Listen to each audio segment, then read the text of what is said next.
Actually, we have started to discuss the Bose-Einstein statistics in the previous lecture, and there are so many applications of Bose-Einstein which we will discuss one by one.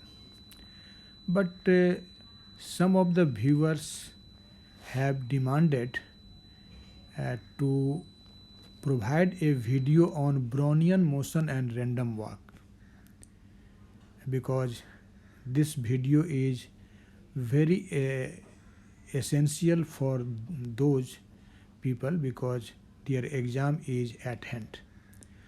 So breaking my sequence of lecture, I am directly providing you this lecture, which is Brownian motion and random walk. Although this will be discussed, this was to discussed after some time, but due to that very fact, I am providing this video earlier. Okay, but after this video, we will again start Bose-Einstein statistics in particular sequence, and we will see the different applications of Bose-Einstein statistics. So first of all, we will know what is this Brownian motion.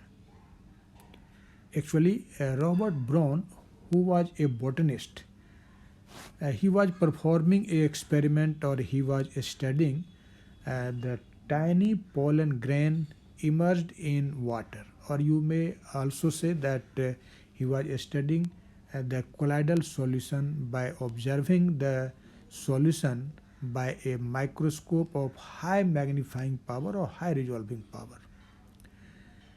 Actually, when Robert Brown observed the pollen grain emerged in water, surprisingly he found that the pollen grains or the colloidal particles in the solution are performing a completely chaotic motion. In fact, he observed that the particles of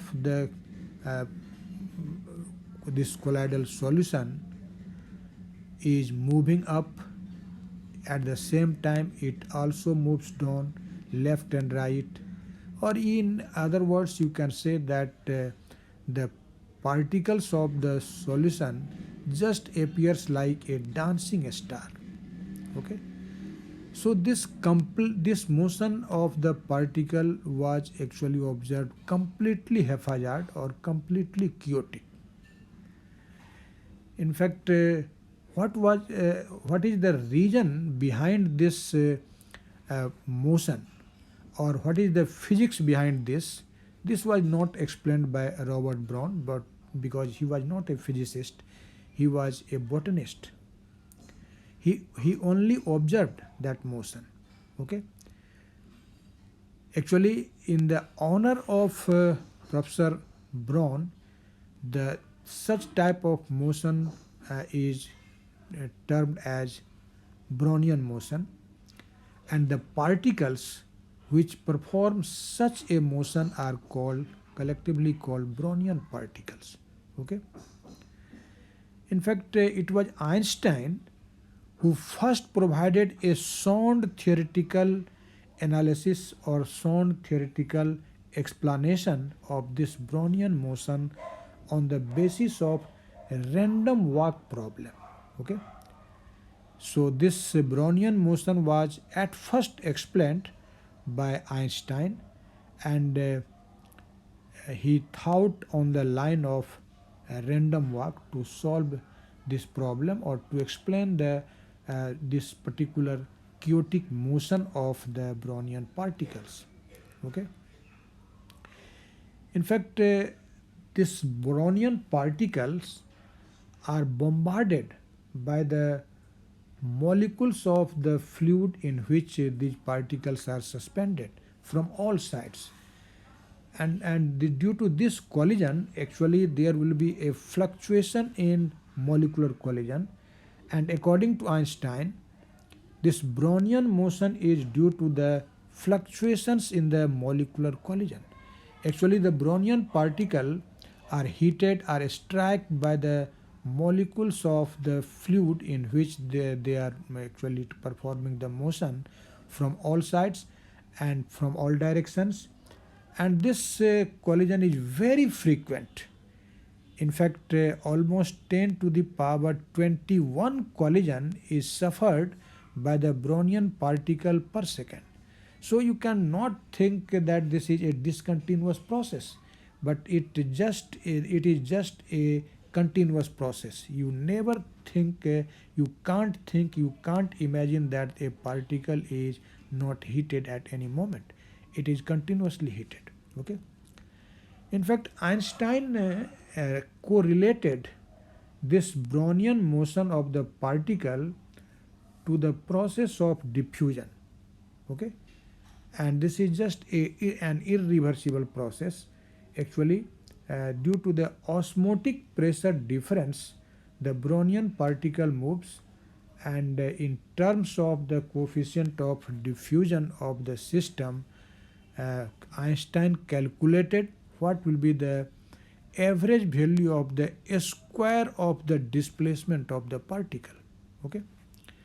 So Einstein actually solved this problem of Brownian motion on the basis of diffusion of Brownian particle, as I have told you just now, and so this diffusion coefficient is related to the displacement of the particle during the Brownian motion. Okay. Now we will see how Einstein actually explained, or how Einstein calculated the square of the displacement of this Brownian particle. Actually, I am following a rigorous method, and in this rigorous method there will be some result which you have to memorize. Okay. So now let us consider that this rho of RT, here R is the position vector or a space coordinate you can say, and T is time. This represents the number density of the Brownian particles. When you say number density, what does it mean? It means this is actually the number of Brownian particles per unit volume.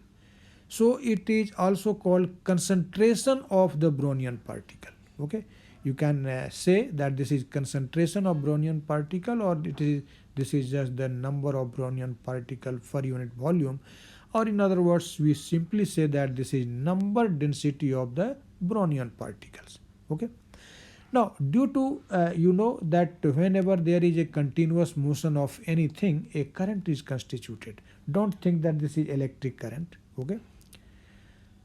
Just like you have studied in quantum mechanics, the probability current. Okay. So any continuous flow constitute a current, and due to the flow of this Brownian particle, there will be a current, and we consider that this J of RT, which is a vector, is the current density. Okay. Now actually this number density rho and this current density J are related to one another, and this relation has been stated in a famous law which is called Fick's law. Actually, according to Fick's law, this current density J of RT is given as minus D times gradient of rho. Gradient of rho. And equivalently, you can also write that this is equal to minus D del rho RT. Del is the operator, which is gradient operator operated on this function rho of RT. Actually here this capital D denotes the diffusion coefficient of the system. Okay, this is Fick's law. Now as you know that when this Brownian particle will move from one region of a space to another, its number will remain conserved. So here this number density, so the due to the flow of this Brownian particle, the number will remain conserved. And you know that any conservation principle is always stated in terms of a very famous equation, and that equation is called equation of continuity. Because you have studied that equation of continuity for charge conservation, equation of continuity for mass in hydrodynamics, okay, and all these equation of continuity has actually same form, okay. So we can write here the equation of continuity for such a system in this manner. This is divergence J of RT plus del rho of RT by del T equal to 0. This is the well-known form of equation of continuity. Okay. Now, as we have defined this J of RT in terms of the particle density rho in accordance with Fick's law in this equation 1. So let us substitute the value of this J of RT which we have defined in equation 1 now in this equation number 2. So at the place of this J we will write minus d del rho of RT. Okay. Actually divergence J is also written as del dot J, you know, this is called divergence of J. So after substituting the value of J in this equation 2, what will be our result? You can easily see. So see here, this is divergence of J, but J in accordance with Fick's law is equal to minus d del rho of RT. Okay. And the second term is this is del rho by del T equal to 0. Okay. Now, as D is a constant factor, this is diffusion coefficient of the system, okay, and it is not space dependent. So this will be outside of the operator, and this del dot del will become del square, which is Laplacian operator, okay. And there is minus sign here, and so when you will take it in other side, that will become positive, okay. So you can write this relation as del rho by del T equal to what? This is D times del square operated on rho of RT, okay. You can see that this is a partial differential equation of second order. And so when we want to solve it, definitely we will have to integrate it 2 times. Okay. So after integrating this equation number 2 times, you can find its solution. Okay. I have not done those algebra here. I have directly written the solution of this very equation 3. So remember this solution, and you can see that the solution of this equation 3 is given as rho of RT is equal to what? This is n over 4 pi dt whole to the power 3 by 2 times exponential to the power minus r square by 4 dt. Okay, this is actually the solution of this equation 3. Actually in this equation, this n is the total number of Brownian particles emerged in the fluid. This represents the total number. Okay, rho is the number of Brownian particles in unit volume, and this n represents the total number of Brownian particles. So this is the value of rho of RT, and you can see that this value of rho of RT actually decreases exponentially with this r square. Okay, so whenever this r will increase, then this number density rho will be lesser and lesser. Okay. Now after getting the value of this particle density rho, and now we can find what will be the ensemble average of this r square. But before that, you can see actually this rho of RT is actually a normalized function, or you can say that this equation 4 is normalized. And so When you will integrate this rho of RT for the entire space, this will actually give the total number of Brownian particle.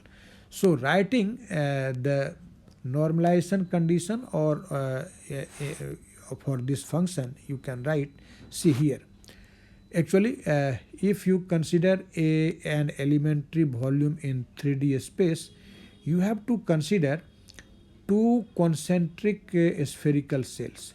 First one is of radius r and another is of radius r plus dr. Okay, so the volume of the space between these two spherical cells is what? You know that this volume is given by 4 pi r square dr. Okay. Now, in unit volume, the number of Brownian particle is what? This is rho. So, in this elementary volume, the number will be rho into 4 pi r square dr. This is the number of Brownian particle in this volume element. Okay. And if you will integrate it for the entire range of this R, you will get the total number. And what is the entire range of R? Because you know that this 0 is less or equal to R and this is less or equal to infinity, because R varies from 0 to infinity. So when we will take the integral of rho of RT 4 pi r square dr from 0 to infinity, our result will be what? This will be n. Okay, this is the total number of Brownian particles. Okay. Now, as I have told you that Einstein actually calculated the ensemble average of this r square of t, and this average, you know, is given like this. This is average value of r square of t equal to 4 pi divided by n and integral 0 to infinity rho of RT R4 dr. Okay. Now, as you have defined or you have find out the value of this rho of RT here in this equation 4, so let us substitute this value of rho in this equation here. So instead of rho, we will write that value. You can see when you will substitute the value of rho, that this n will cancel out and your result will be what? This will be 4 pi divided by 4 pi dt to the power 3 by 2 integral 0 to infinity e to the power minus r square by 4 dt r4 dr. Okay. Actually, when this integral will be solved, I have not solved this integral and you must remember it, because this video is just for your examination purpose. I have actually prepared the video in the manner so that you can write this answer directly in your examination, because the viewer who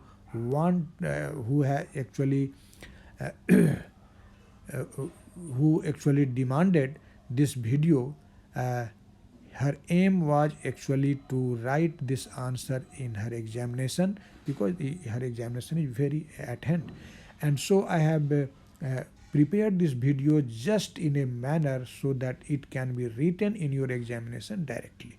When you will try to find the value of this integral, that will be a lengthy process, that will be a lengthy mathematics. So for convenience, you must remember this result. And after substituting the value of this integral, our result will be what? The average value of this r square of t will be actually equal to 6 dt. This is a very simple result and you can easily remember it. Okay. Now, when actually we actually want to write the one-dimensional equivalent of these results. So, if your aim is to write the one-dimensional equivalent of this equation 4, you have to change this a space coordinate vector r by x. Okay, and here uh, at the place of power 3 by 2 there will be power 1 by 2, and at the place of this r you have to write x. Okay, so the one dimensional equivalent, or in case of one dimensional system, you can say we can write this number density rho of xt in that manner as I have told you. So let us see, the page has been turned, but this will be just okay. So let us see it here. Okay, so you can see this rho of xt is equal to n over 4 pi dt to the power half. Remember, in 3D case here power was 3 by 2, but in 1D case the power will be 1 by 2, and times e to the power minus x square by 4 dt. Okay, and similarly the one dimensional equivalent of this 3D equation, that is equation number 6, will be what? At the place of this r we will write x, and at the place of 6 there will be 2.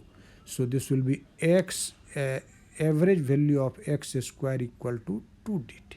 Okay, so you can see that if we assume that our Brownian particles are situated at the origin initially, that is at time t, and it suffers a displacement, let us say x, in time t.